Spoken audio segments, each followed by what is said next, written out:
Bonjour chers internautes, merci de rester connectés à la page onphilosophe.com. Comme promis, aujourd'hui nous allons aborder avec vous la question de l'être et du devenir et qui figure dans le programme des classes de TSS et de TLM. Autant que moi que l'homme est un être curieux qui se pose des questions sur son existence, sur celle du monde et celle des différentes choses qui nous entourent. Et parmi ces questions-là, nous avons recensé quelques-unes qui reviennent de temps en temps, qui sont qu'est-ce que le monde? Le monde a-t-il une cause? Si oui, qui a créé le monde? La cause de celui qui a créé le monde. Qu'est-ce qui existait avant le commencement de l'univers? Le monde est-il éternel? Voilà en quelque sorte des questions qui taraudent notre esprit, qui sont aussi des questions très importantes parce que ce sont des questions qui relèvent être des questions existentielles mais aussi philosophiques. Existentielles parce que ces questions nous permettent un peu de réfléchir sur notre existence personnelle et sur l'existence des différentes choses qui nous entourent. Elles renvoient en quelque sorte à notre vie quotidienne. Elles sont philosophiques parce que la philosophie aussi a pour nature en quelque sorte d'interroger le monde, d'interroger l'origine et la cause des différentes choses. Et là, d'après le célèbre philosophe allemand Leibniz, toutes ces questions-là peuvent être énoncées en une seule, qui est la suivante. Pourquoi y a-t-il plutôt quelque chose que rien? Cette question de Leibniz est une question qui cherche à comprendre la cause et la raison d'existence des différentes choses. Elle est une question très importante parce que cette question, elle a traversé toute l'histoire de la philosophie. Elle se trouve, disons, au centre même du débat philosophique. On appelle tout simplement la question de l'être. Question de l'être. Ici, le problème de l'existence, elle est posée philosophiquement. Pas de façon religieuse, mais philosophiquement, nous allons tenter de découvrir l'existence, découvrir la raison, la cause et le commencement de l'existence, pour voir un peu ce qui est caché. Et là, si nous partons, pourquoi cette question-là, elle est philosophique? Parce qu'on peut dire, comme le dit bien Aristote, aucune science n'est capable de répondre à la question « qu'est-ce que l'être ?»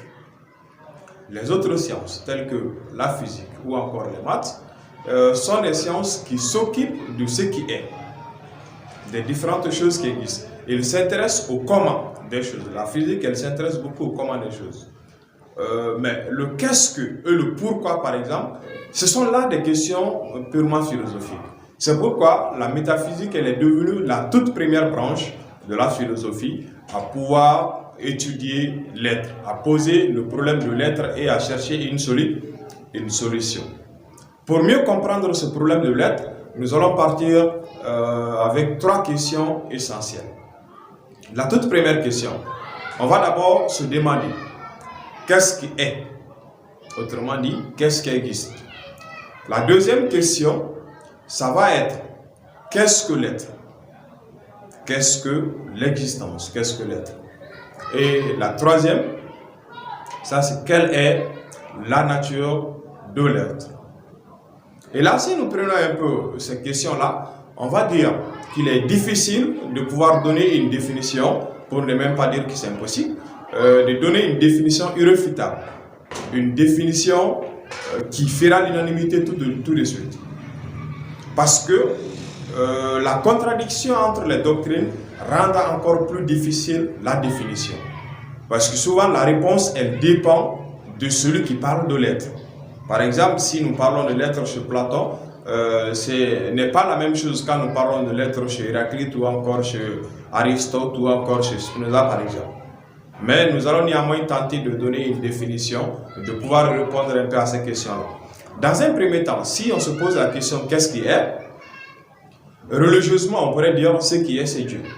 Parce qu'il est la base de l'univers. Mais au-delà de ça, ce qui est Dieu, l'univers, ou encore en philosophie ce qu'on appelle le cosmos, et l'ensemble des choses qui composent l'univers. Voilà en quelque sorte ce qui est.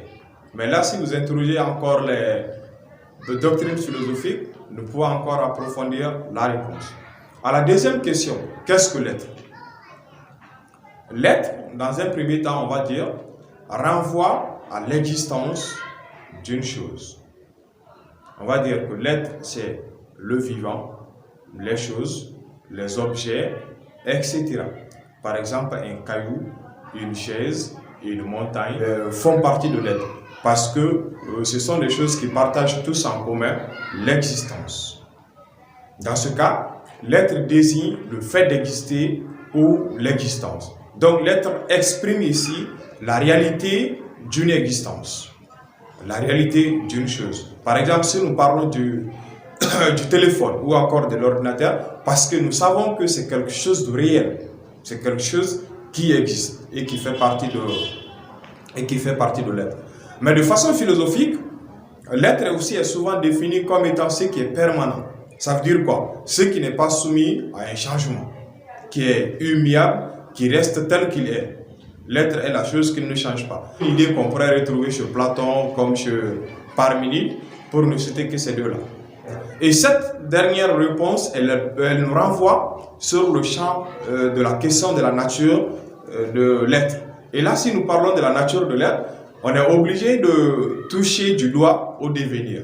Le devenir étant comme le passage d'un point à un autre point, ou encore comme étant le passage de l'être au non-être et inversement. L'être ou non-être, c'est quoi? L'être, d'abord, c'est partir de l'existence pour donner naissance à ce qui n'est pas. Parce que le non-être ici, c'est ce qui n'est pas. Ou encore, ce qu'on va appeler le néant. Ce qui n'est pas. Ou inversement, ce qui n'est pas pourrait donner sa place à ce qui est. Donc, voilà en quelque sorte ce que nous appelons le devenir. Et là, ce devenir fait partie de la nature de l'être. Parce que là, on ne peut pas parler de devenir sans pourtant parler de l'être. Il y a devenir lorsqu'il y a d'abord une existence. Donc du coup, la question du devenir aussi va revenir. Il y a certains philosophes qui admettront que l'être est en devenir et que tout d'ailleurs est soumis à un devenir. C'est là un peu le point de vue de Héraclite qui pense d'ailleurs que le devenir est la loi qui permet de faire fonctionner l'univers. Mais quant à Parménide par exemple, lui il nous dira qu'il n'y a pas de devenir. Le devenir n'existe que dans l'apparence. Ça veut dire quand nous regardons les choses semblent être en devenir, mais quelque part, l'être ou encore les choses ne changent pas. Chaque chose reste telle qu'elle est. Voilà un tout petit peu cette lutte doctrinale qui existe entre les philosophes en matière de la question de l'être. C'est tout pour la séance vidéo d'aujourd'hui. Nous vous disons au revoir. Mais restez connectés sur notre page parce que dans les prochaines vidéos, nous allons aborder avec vous le point de vue des différents auteurs sur la question de l'être. Merci, bye et à la prochaine.